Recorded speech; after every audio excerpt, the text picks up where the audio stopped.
നമസ്കാരം, രുചിയുടെ ലോകത്തിലേക്ക് എല്ലാവർക്കും ഒരിക്കൽ കൂടെ സ്വാഗതം. അപ്പോൾ ഇന്ന് നമ്മൾ വന്നിരിക്കുന്നത് ചോറിൻ്റെ കൂടെയൊക്കെ കഴിക്കാൻ പറ്റിയ ഉരുളക്കിഴങ്ങും അതുപോലെ തന്നെ മുട്ടയും വെച്ചുണ്ടാക്കുന്ന ഒരു പൊടിമാസ് ആണ്.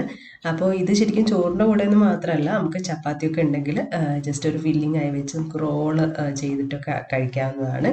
അപ്പോൾ എന്തായാലും നോക്കാം ഈ ഒരു സംഭവം ഉണ്ടാക്കാൻ വേണ്ടി എന്തൊക്കെ ഇൻഗ്രീഡിയൻസ് ആണ് വേണ്ടത്, എങ്ങനെയാണ് ഉണ്ടാക്കുന്നത്.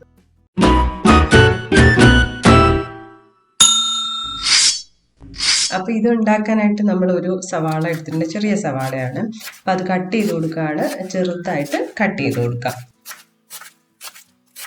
ഇനി ഇത് ഉണ്ടാക്കാനായിട്ടൊരു പാൻ വെക്കുക, അതിലേക്ക് ഓയിൽ ഒഴിച്ചു കൊടുക്കുക. ഏത് ഓയിലായാലും കുഴപ്പമില്ല, വെളിച്ചെണ്ണ വേണമെങ്കിൽ വെളിച്ചെണ്ണ ഉപയോഗിക്കാം. ചൂടായി വരുമ്പോൾ നമുക്ക് ഒരു 1/2 ടീസ്പൂൺ കടുക് ഇട്ട് കൊടുക്കാം. കടുക് പൊട്ടി വരുമ്പോൾ നമുക്ക് ഒരു 1/2 ടീസ്പൂൺ ജീരകം കൂടെ ചേർക്കാം. അതിനുശേഷം അരിഞ്ഞു വെച്ച സവാള കൂടെ ചേർക്കാം. പിന്നെ നമ്മൾ മുളക് ചേർക്കുന്നുണ്ട്, ഒരു മുളകാണ് ചേർക്കുന്നത്, പച്ചമുളക്. അത് ചെറുതായിട്ട് അരിഞ്ഞും കൂടെ ചേർത്ത് ഒന്ന് നല്ലപോലെ വഴറ്റി കൊടുക്കാം. സവാള വഴന്നു വരുന്ന സമയം കൊണ്ട് നമുക്ക് 2 പൊട്ടറ്റോ എടുത്ത് വെച്ചിട്ടുണ്ട്. അപ്പോൾ ഇത് ഞാൻ ആദ്യം തൊലി കളഞ്ഞു വെച്ചതിനെ കൊണ്ട് വെള്ളത്തിലിട്ട് വെച്ചാണ്, കളറ് മാറാതിരിക്കാൻ വേണ്ടിയിട്ട്. അപ്പോൾ ഇനി പൊട്ടറ്റോ ഒന്ന് കട്ട് ചെയ്ത് കൊടുക്കാം. ചെറുതായിട്ട് ചെറിയ ചതുര കഷ്ണങ്ങളായിട്ടാണ് കട്ട് ചെയ്യുന്നത്.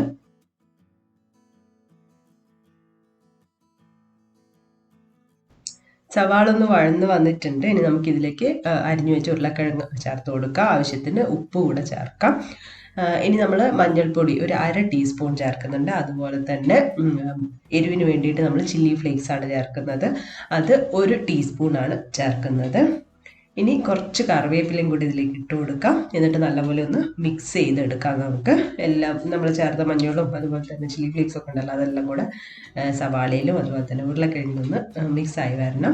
അതിനുശേഷം നമ്മൾ വേവിച്ചെടുക്കുകയാണ് ചെയ്യുന്നത്, നല്ല മൊരിയിച്ചെടുക്കുക എന്ന് പറയില്ല, വെള്ളം ഒന്നും ചേർക്കുന്നില്ല. അപ്പോൾ അതിന് വേണ്ടിയിട്ട് അടച്ചു വെക്കുകയാണ് ചെയ്യുന്നത്. എന്നിട്ട് ലോ ഫ്ലെയിമിലിട്ട് ചെറിയ തീയിൽ നമ്മളിത് വേവിച്ചെടുക്കുകയാണ് ചെയ്യുന്നത്. അപ്പോൾ ഇടയ്ക്കൊന്ന് തുറന്ന് നോക്കിയിട്ട് ഒന്ന് ഇളക്കി കൊടുക്കുക, അടിയിൽ പിടിക്കാതിരിക്കാൻ വേണ്ടി.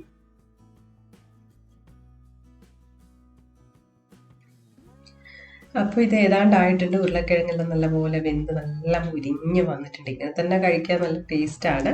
ഇനി നമ്മളിതിലേക്ക് മുട്ട ചേർക്കുകയാണ്. അപ്പോൾ അതിന് വേണ്ടിയിട്ട് നടുവിൽ കുറച്ച് സ്ഥലമൊക്കെ ആക്കി വെച്ചു. 2 മുട്ടയാണ് നമ്മൾ എടുക്കുന്നത്. അപ്പോൾ അത് പൊട്ടിച്ച് ഇതിലേക്ക് ഒഴിച്ചു കൊടുക്കാം. നമ്മൾ കുറച്ച് ഉപ്പ് ചേർക്കുന്നുണ്ട്. അപ്പം ഉരുളക്കിഴങ്ങിൽ ഓൾറെഡി ചേർത്തതാണ്, എന്നാലും ബാക്കിയുള്ള മുട്ടയ്ക്ക് വേണ്ട ഉപ്പ്. പിന്നെ അതുപോലെ തന്നെ കുരുമുളക് പൊടി ഒരു 1/2 ടീസ്പൂൺ ചേർക്കുന്നുണ്ട്. അപ്പോൾ അതുകൂടെ ചേർത്തിട്ട് ഇത് നല്ലപോലെ ഒന്ന് ഇളക്കിയെടുക്കാം നമുക്ക്. അപ്പോൾ ഇതാ കണ്ടില്ലേ, മുട്ടയും നല്ലപോലെ നമ്മൾ ഇതിൻ്റെ കൂടെ ചേർത്ത് ഇളക്കി റെഡിയാക്കിയിട്ടുണ്ട്. ഇനി നമ്മൾ ഇതിലേക്ക് ഒരു പിടി തേങ്ങ, നമുക്ക് എത്ര തേങ്ങ കൂടുന്നു അത്രയും ടേസ്റ്റാണ്. പിന്നെ അതുപോലെ തന്നെ 1/2 ടീസ്പൂൺ ഗരം മസാലയും കൂടെ ചേർക്കുന്നുണ്ട്. എന്നിട്ട് ഇതും കൂടെ ഒന്ന് ഇളക്കി കൊടുക്കാം. അങ്ങനെ ഉരുളക്കിഴങ്ങ് മുട്ടപ്പൊടി മാസ് റെഡി ആയിട്ടുണ്ട്. ഈസി ആയിട്ട് നമുക്ക് ഉണ്ടാക്കിയെടുക്കാം. ഉരുളക്കിഴങ്ങും മുട്ടയും എപ്പോഴും വീട്ടിലുണ്ടാവുന്നത് തന്നെയാണ്. അപ്പോൾ എല്ലാവരും ഒന്ന് ട്രൈ ചെയ്ത് നോക്കുക. ചോറിന് നല്ലൊരു കോമ്പിനേഷനാണ്. അതുപോലെ തന്നെ നേരത്തെ പറഞ്ഞ പോലെ നമുക്ക് ചപ്പാത്തിയുടെ കൂടെയും കഴിക്കാം.